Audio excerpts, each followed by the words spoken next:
Bonjour à toutes et à tous. Nous continuerons aujourd'hui à vous remettre des leçons à distance, bien sûr à cause du confinement du coronavirus. Donc aujourd'hui on va commencer le dernier module qui s'intitule Le bourgeois gentilhomme.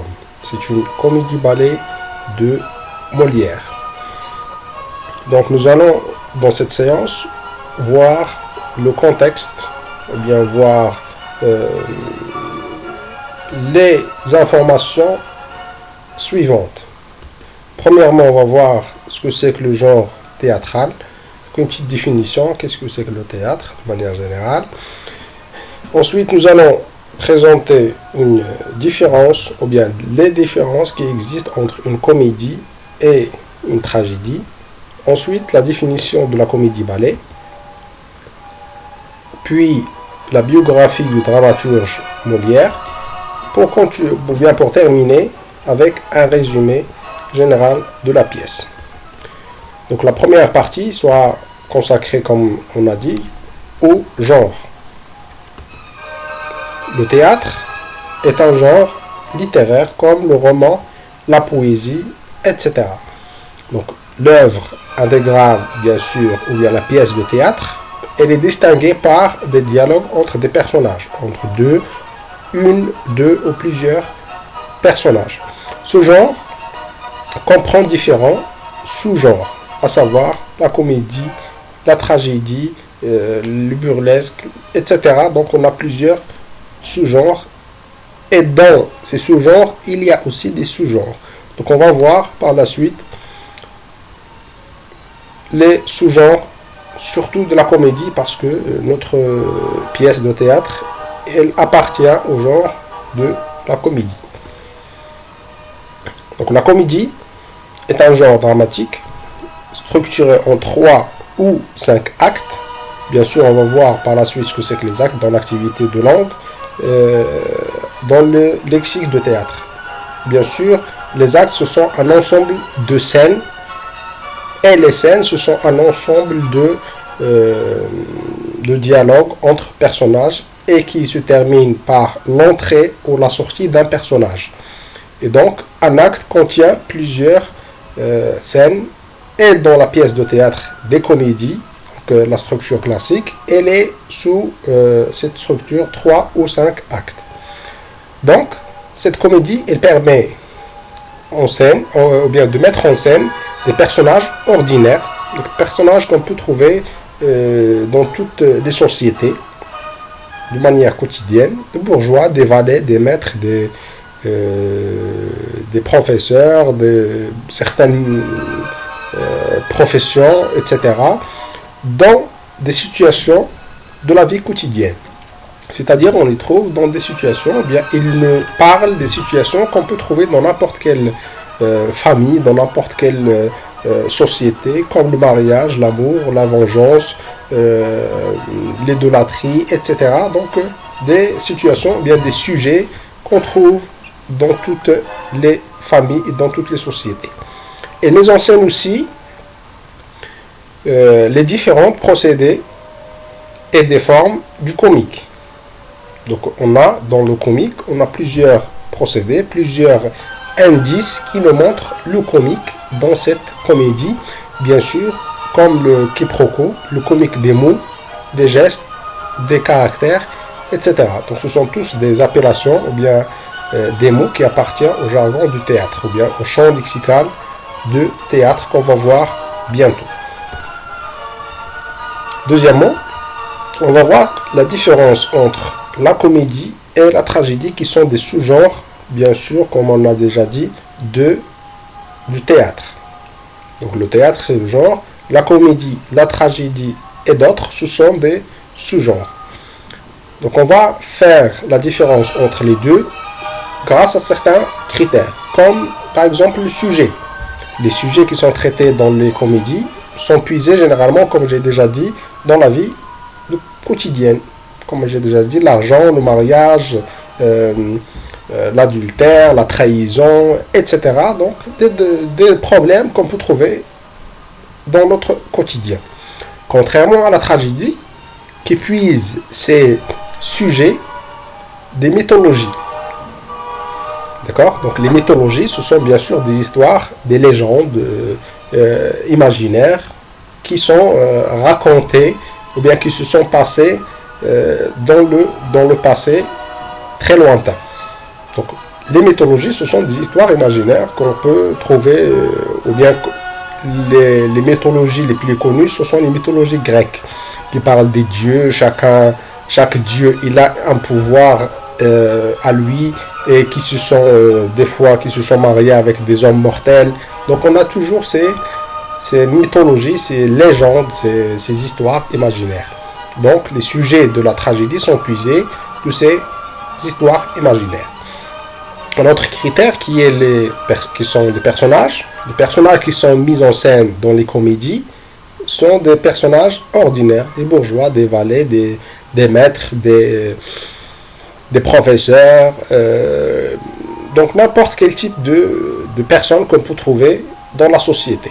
Contrairement à la tragédie, qui mise en scène seulement des personnages nobles, de la catégorie sociale des nobles, soit des princes, des héros, des rois, etc., des princesses, donc toute la catégorie des nobles. Autre chose, qui sont bien sûr les thèmes qui sont traités dans les comédies, de manière générale, ce sont des thèmes ou bien des sujets en relation avec la santé, avec l'argent, avec la vie de famille, avec la vie de couple, avec donc des sujets qu'on trouve dans la réalité, dans toutes les sociétés, comme j'ai déjà annoncé auparavant, et avec des situations comiques. On va voir par la suite. Et les thèmes qui sont traités dans les tragédies, c'est surtout la fatalité. La fatalité de destin, un destin tragique qui est réservé à un personnage, surtout au personnage principal, la mort de ce personnage principal. Donc, généralement, ce sont des termes ou bien des thèmes qui sont tragiques, qui sont pathétiques et qui se terminent mal. Généralement, la fin, comme on va voir par la suite, elle est toujours malheureuse. Les tonalités, ou bien ce qu'on cherche à produire chez le spectateur, parce qu'on est dans une pièce de théâtre, on a des spectateurs et pas des lecteurs.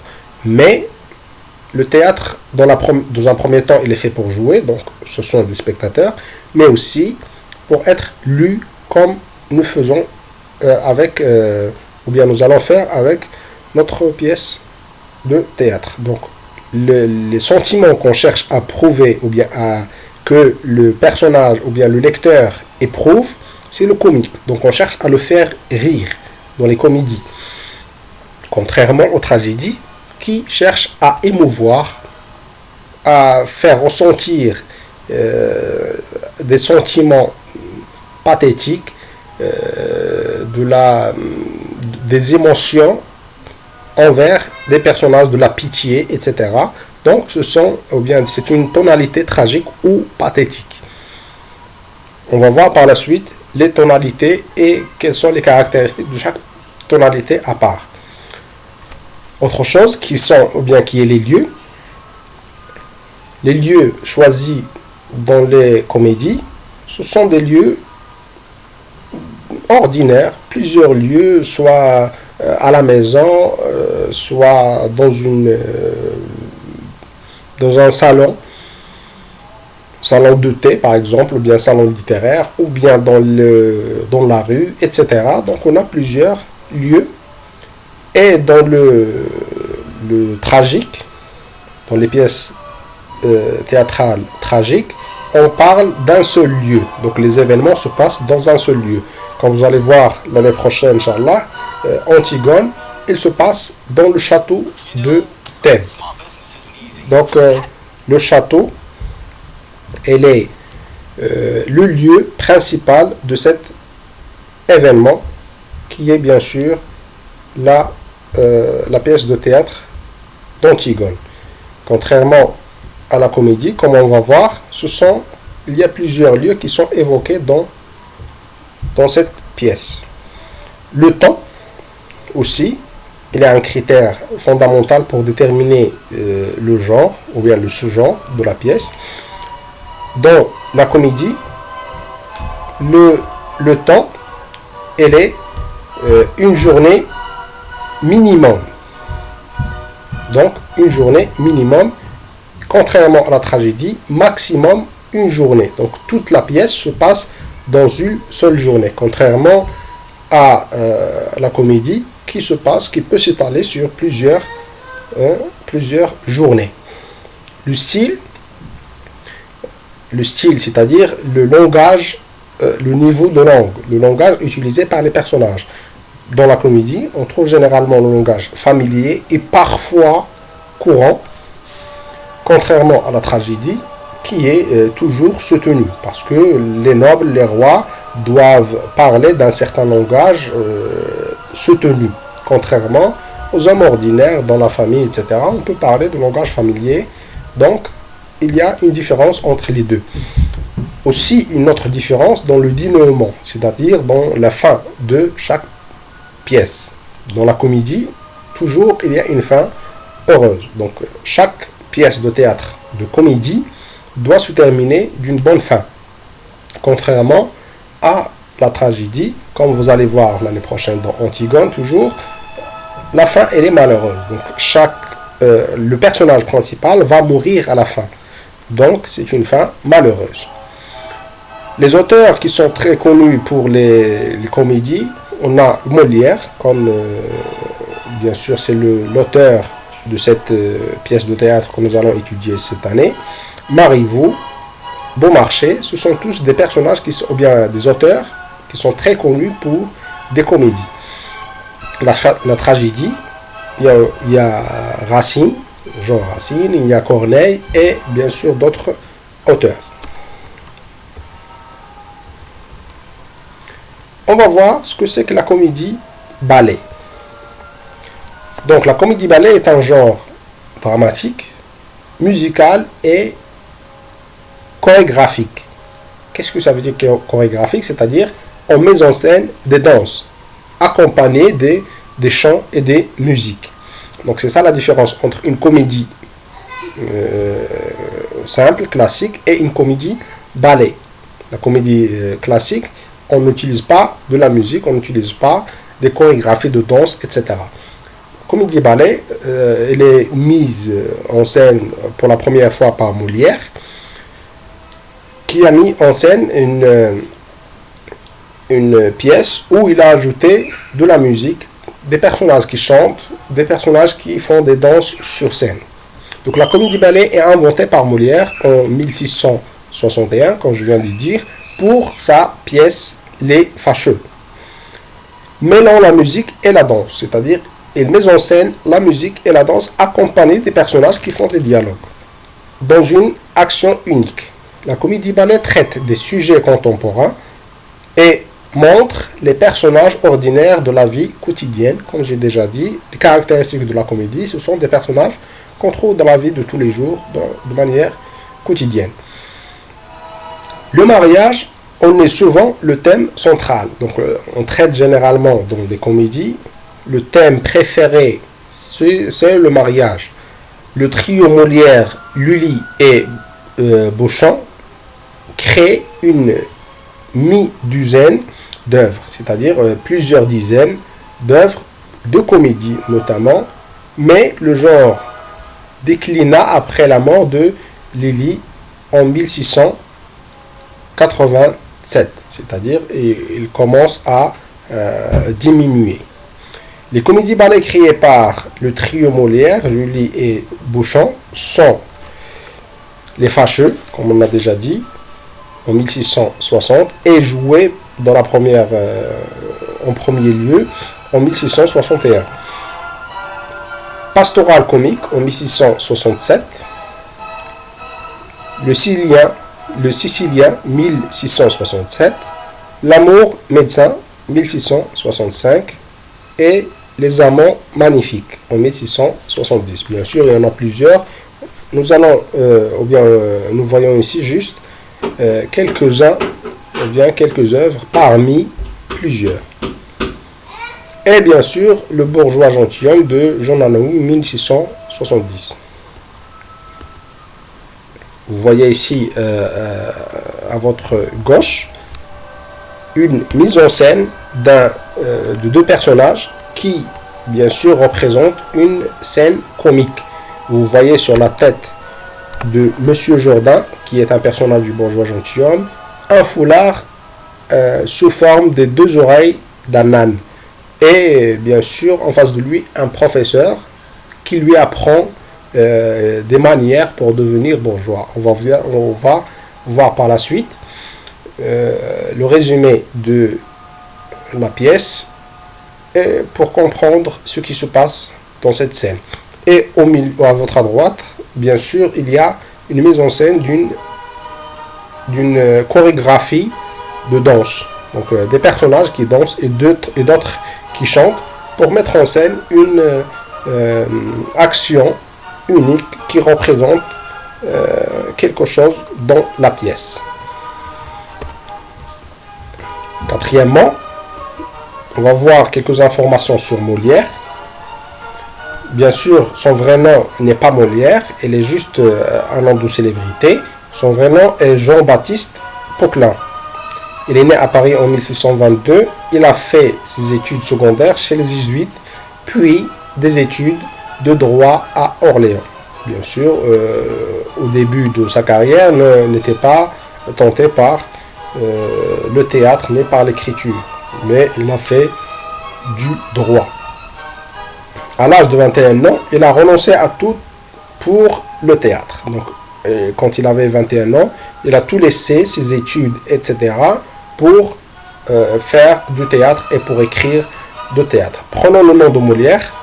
Après la rencontre et la fascination des Béjart, une troupe d'acteurs, les Béjart, c'est une équipe qui fait du théâtre sur scène, et il a beaucoup aimé leurs prestations sur scène, et donc c'est à partir de là qu'il a commencé à aimer aussi le théâtre de manière générale. Il s'est laissé entraîner à leur suite, donc il les a suivis, ce groupe, puis il a fondé avec Madeleine Béjart l'Illustre Théâtre. Donc l'Illustre Théâtre, c'est un groupe fondé par Molière et une autre personne qui s'appelle Madeleine Béjart, et ils ont commencé à prendre le théâtre comme métier. À force de la concurrence à Paris, la troupe est allée se produire aux provinces, c'est-à-dire parce que c'est une nouvelle équipe, ils n'ont pas encore les moyens pour monter en scène à Paris, donc ils ont préféré de partir dans les environs, dans les petites villes qui sont autour de Paris. Maintenant, l'existence inhérente de comédiens ambulants, donc un comédien qui se déplace ambulant pendant 12 années.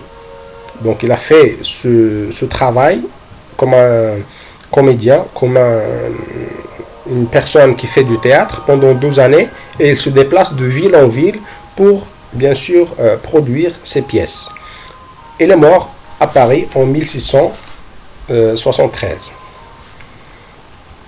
Bien sûr, Molière, il avait écrit plusieurs pièces de théâtre, parmi lesquelles on cite sa première comédie L'Étourdi en 1653, Don Juan en 1665. Don Juan, c'est une pièce de théâtre très célèbre de Molière et qui est traduite en plusieurs langues et notamment l'arabe.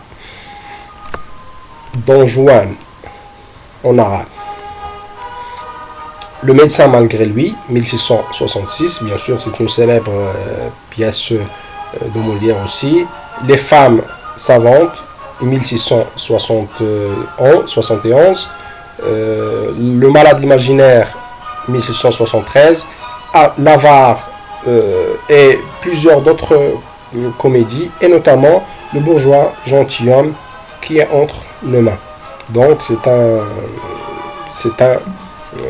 auteur, ou bien c'est un dramaturge, puisqu'il écrit de théâtre, on l'appelle un dramaturge, et non pas un écrivain. Donc ce dramaturge, il est très très célèbre, il a beaucoup d'écrits pendant sa carrière. Donc, c'est une référence pour le théâtre français. Donc, l'histoire de cette pièce se déroule d'un bourgeois qui s'appelle Monsieur Jourdain. C'est le personnage principal. Donc, c'est un bourgeois enrichi, bien sûr, qui n'était pas riche, mais qui est devenu riche et qu'il veut atteindre la classe sociale des nobles. Donc, il cherche à apprendre comment devenir un personnage noble. Donc, qui a honte de son origine de marchand de draps. Donc, son origine, son père était un marchand de draps. Pour parvenir à la dignité supérieure des hommes de qualité, autrement dit des gentilshommes, donc il veut atteindre le degré d'un gentilhomme, il prend des maîtres pour apprendre les bonnes manières de la cour. Donc, il a recruté des maîtres de danse, de chant, un tailleur, des philosophes, etc. pour lui apprendre les manières, ou bien pour lui apprendre les choses qui se font dans la classe sociale des nobles, c'est-à-dire la cour, le roi et ses alentours. Comme M. Jourdain est un de ces bourgeois incultes, c'est-à-dire il est analphabète, il ne sait pas ni lire ni écrire, il est évident que les maîtres profitent de sa naïveté et de sa simplicité pour l'exploiter. Donc, M. Jourdain va être exploité par ses maîtres. Il va être dupé, il va être trompé par ses maîtres. Ils veulent profiter seulement de son argent pour lui apprendre des choses qui sont banales, des choses qui ne sont pas des bonnes manières que lui cherche. Au grand espoir de Madame Jourdain, donc sa femme, et de l'école sa servante, qui critique ses dessins. Donc, la femme de M. Jourdain et Nicole, qui est la servante, lui dit à chaque fois que ses maîtres ne sont pas des vrais maîtres, ils veulent seulement son argent, etc. Mais lui, bien sûr, il n'écoute pas, puisqu'il est persuadé de recruter les bonnes personnes. Le comble est que M. Jourdain est amoureux fou d'une prétendue marquise d'Orimène. Donc, M. Jourdain, elle est amoureux, donc il est tombé amoureux d'une marquise. Bien sûr, c'est une marquise, c'est une classe sociale qui est réservée aux femmes, qui s'appelle Dorimène. Pour lui prouver son amour, il lui fait apporter des cadeaux par un compte douteux et sans argent qui s'appelle Dorante. Donc, M. Jourdain, il envoie des cadeaux à cette marquise au truchement d'un comte qui s'appelle Dorante. Ce dernier, qui est en réalité l'amant de cette marquise, donc ce Dorante, il est aussi amoureux de cette marquise. Donc, il va prendre ses cadeaux de son nom et non pas du nom de M. Jourdain. Aveuglé par sa folie, donc M. Jourdain, il refuse un mari qui vient pour demander la main de sa fille cliente, et bien sûr ils vont essayer de le faire accepter par plusieurs tentatives. À la fin, il va accepter, comme ils vont lui présenter cet homme comme étant un grand Turc et qu'il a beaucoup d'argent, etc. En fait, qu'il n'a rien du tout, et il va accepter à la fin, puisqu'il cherche seulement une dignité. Monsieur Jourdain est trop naïf et trop bon, donc il est trompé par son entourage, il est dupé à plusieurs fois, donc il va évoquer à plusieurs reprises des scènes comiques dans lesquelles on va faire part dans les prochaines vidéos.